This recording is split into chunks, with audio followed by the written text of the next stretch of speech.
Welcome to the Thriving Therapreneur podcast, the show for ambitious therapists who are ready to unapologetically make more money, scale their impact, and build their dream coaching business. I'm Carly Hill, therapist turned coach turned CEO of a 7-figure online business. I created the Thriving Therapreneur podcast because I'm obsessed with helping big-hearted therapists outgrow the office and build successful and sustainable online businesses. So, if you are wondering how you can continue to make an impact without sacrificing the life you love, welcome, Therapreneur. This is exactly the place for you. Think of it like the business school we never had. I am so excited to dive in with you. Let's get started. Welcome back to the show, my friends. I have a super juicy topic today, and we're going to talk about why your launch got crickets instead of clients and how to fix it for good. You may hear baby noises in the background because I was just recording this episode when Elias woke up from a nap. But I really want to get this message out to you. So he's joining me and we're just going to go for it. This is reality. So let's talk about the moment that every entrepreneur has dreaded before, which is launching. They have spent weeks planning their launch. Maybe this is you. You've created content, you've built the sales page, you posted on social media, you hit send on all the emails, and then crickets happen. You were afraid you were being annoying, but nobody even saw your stuff. You refresh your DMs, you check your Kajabi dashboard or CRM system, maybe you're using Go High Level, whatever the case is. You reread your captions, you're wondering, what did I do wrong? And first of all, you're not alone. If this has happened to you, every successful entrepreneur I know, including myself, has had a launch that has flopped before it took off, before it became a consistent revenue generator, and I call it a pop of cash. So today we're going to dive into the 5 real reasons your launch got crickets. This is what I see most often, and how to fix each one. All right, let's dive in. Reason number 1. Not enough ideal clients saw your offer. That's it. This is the most common thing. It's the least personal. You can have the best program, the most thoughtful captions, the most aligned energy, but if not enough people saw your offer, you simply didn't have enough data points to create conversions. It's just a numbers game. You need eyes before you need interest. And that's why I talk so much about list building and pre-launch and nurturing. You have to give value before you sell. You have to earn trust before you pitch. You have to warm up your audience before you actually open the doors to get them to raise their hand and be like, what is this that you're offering? Tell me more. If you only have 200 followers and half of your family are old colleagues or dead clients, your reach is too small, in my opinion, to yield results. And that's not failure. It's just data. It's just math. You need new leads. So to fix it, you have to build visibility. As if you were launching 3 months from now, set up your firm foundations. Even if you don't have a date yet, even if you don't have an offer yet, you don't have a value stack, an offer stack, you don't know all the deliverables, that's okay. Just start building an audience because that's how you create momentum on purpose. Lay the bricks of the house, lay the foundation. And I want to add here too, you always need new leads. If you built an audience and took a break for months and then you're coming back to finally launch, but they haven't heard from you in quite some time, chances are your conversions are going to be much lower. You also can't keep launching to the same audience over and over and over again. You need new leads always. You can't just get an influx of new leads once and then be done and wipe your hands clean. And newest leads are always your hottest leads. You constantly need new leads in your pipeline. Your pipeline is your lifeline. You've probably heard me say that before. And if your pipeline runs dry, which is your lifeline, you're going to be in trouble because then you're not going to get any conversions. You need to have warm leads, hot leads, cold leads in the pipeline at all times. If you're starting from scratch, I usually tell my clients to get a group of 100 ideal clients. This doesn't always have to be the case. It can be lower, and you can launch sooner without 100 people, of course, but Aim to get 100 ideal clients into your arena. Know that every launch builds on one another. And you can't just launch and hope and pray, right? Launch and do it with strategy. Have templates. P.S. I give all of this to my paying clients. Launch and keep your cart open. It doesn't have to close. Just stays open until spots are filled. You don't have to put an end date to it if you don't want to. It's okay if you don't get an ideal client into your launch right away, especially if you have a very small audience. Just keep talking about it. This brings me to reason number 2. Maybe you didn't talk about it enough. You didn't post enough. Be honest with yourself. Did you post 3 times and hope it would just magically fill 5 high-ticket spots? Or did you actually show up consistently on every single platform, email your list multiple times, mention it on stories every single day, send personal invitations? Were you in the DMs? Were you engaging with cold leads too? The visibility is going to compound over time, and that repetition is going to build that recognition. People need to see your shit 7 to 10 times before they actually take action. I know coaches who post once about their offer and then they wonder why no one buys. They didn't have enough people in their audience and they didn't post enough. This is reason number 1 and 2. Again, they need to see it around 7 to 10 times before they even take action. Usually it's even more. So how do we fix that? We need to plan. Again, we need to have templates. We need to have a strategic plan. We need to plan your launch like a campaign, not just random posting spree, hoping and praying.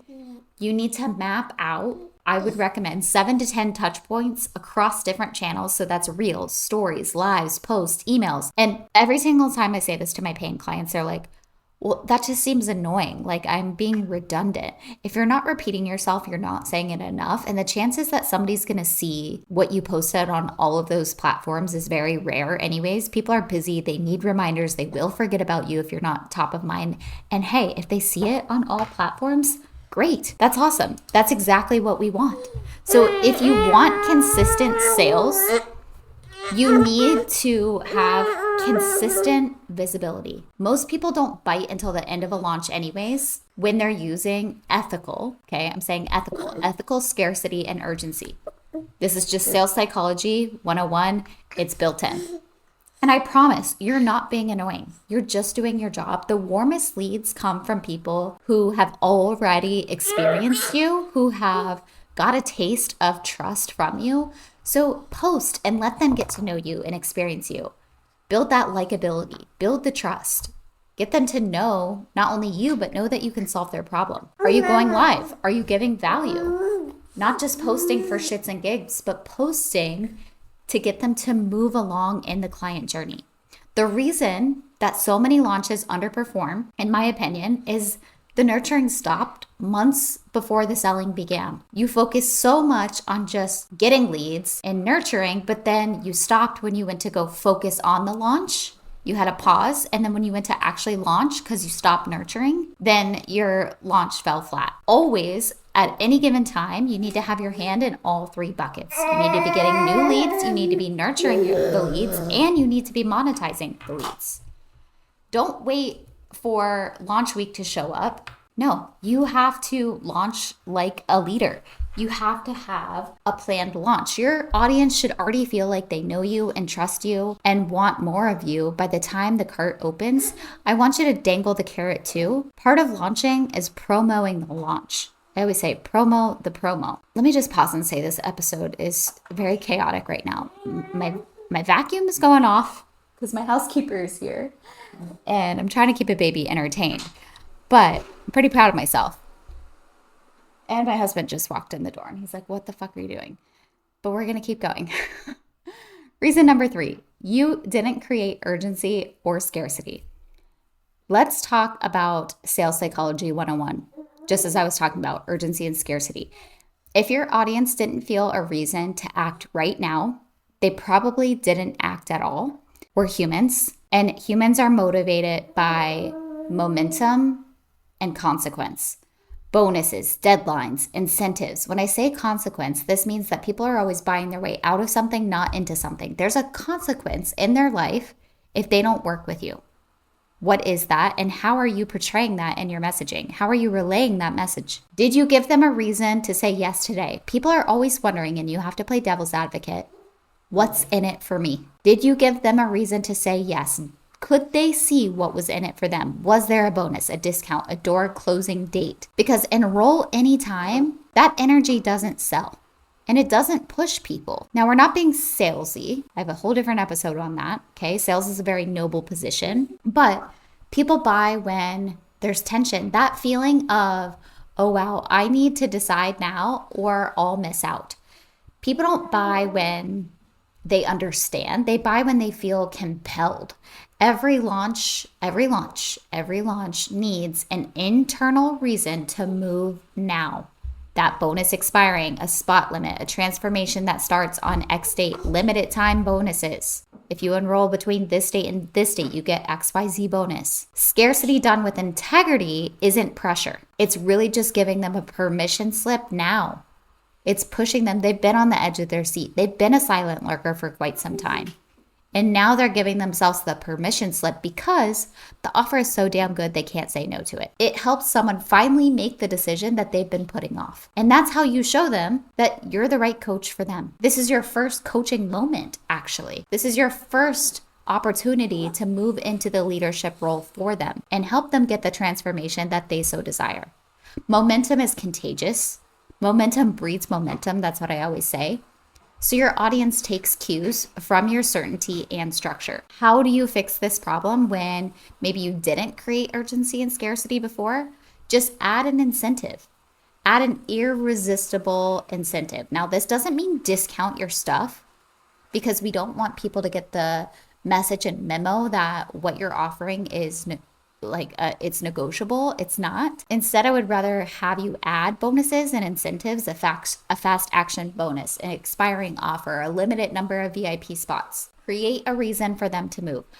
Urgency isn't manipulative when it's truthful. It's service. Selling is service. That's why selling is noble. Selling is sexy. I call it sacred soul aligned selling. If somebody is staying in indecision, you're not helping them. You're keeping them stuck. You're helping them stay stuck. And that's the opposite of why you created this coaching program in the first place, which is to provide that transformation. Reason number 4 is your messaging is off. This one is the silent killer of conversations. If your content didn't clearly speak to a specific person with a specific problem, that persistent painful problem, they just scrolled past you. Your offer can't be a nice to have or an addition to their life. It needs to solve a must-fix pain point. Again, people are always buying their way out of something, not into something. Something your audience feels daily, it's present pain. It's not past pain. It's not future pain.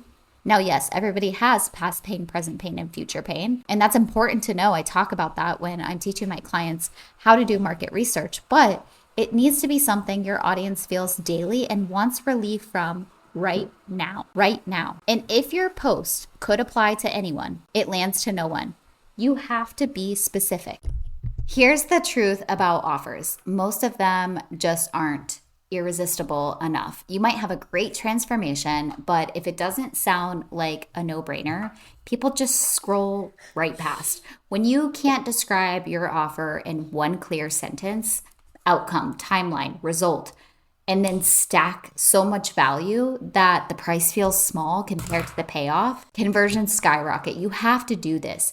Your ideal client has to be like, whoa, I'm getting all of this for this, sign me up. I always ask myself, would my ideal client feel silly saying no to this? Would they think, wow, this is too good to pass up? If not, it's time to add bonuses, social proof, a faster result that will help scale. Great offers don't need convincing. In my opinion, they just need clarity. You have to have a clear offer. Get hyper specific. Niche down until your messaging feels almost too narrow, where you're starting to ask me, is this too hyper specific? Because in my opinion, there's no such thing. The right clients should read your post and feel like you've been eavesdropping on their inner thoughts. They're going to be like, what? Did she bug my house? How does she know this? It's almost as if you were a fly on the wall in their conversation with their friend, their mom. So get hyper specific. Niche down until your message feels almost too narrow. Your audience should be paying for the exact solution that you're offering. Again, to that persistent, painful problem. And recognize that you have the solution to their problem. Now we're talking about levels of buyer's awareness, right? Some people don't even know they have a problem. Some people know they have a problem, but they don't know what the solution is. Some people know they have a problem, they know they're a solution, and they know that you are the solution. That's the ultimate ideal client. And that's really when you go from crickets to conversations. Moving on to the last reason, number 5, you didn't have enough conversations. This one is everything. You can't expect sales without conversations. Conversations equal conversions. If you've been in my world long enough, you've heard me say this like a broken record. People buy from people, not from posts. If you didn't invite people to connect, start a chat, send a follow-up, if you didn't do any of that, ask for a referral, then you likely missed your biggest opportunity. If you're not having daily conversations about your offer, you're leaving money on the table. The highest converting launches always come from personal connection, DMs, voice notes, follow-ups, clarity calls. Posting alone doesn't sell, conversations sell. Conversations. Treat every message like an opportunity to help somebody. You're not just pitching either. You're helping them. You're providing a transformation. Lead with service. The sales will follow. Money is a magnifier. Launch success is not random. It's math. You need to know your inputs. How many conversations? How many calls? How many qualified leads do you need?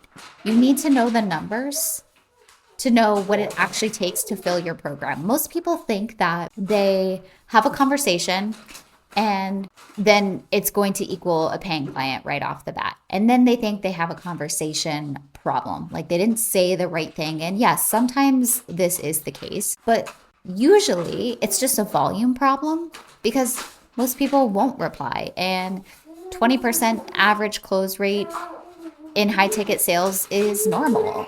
Anything above that, you're a power closer. It's usually a volume problem. So I see it all the time. My clients are trying to hit a 100K goal with 5 conversations. It's just not enough. So when you track every stage, lead, call, close, the mystery disappears. Suddenly you can forecast what's going to happen. It's not a guess. And you can have launch projections if you've done it enough times and you know exactly what you're going to yield from this launch as a bare minimum. Data gives you that peace of mind.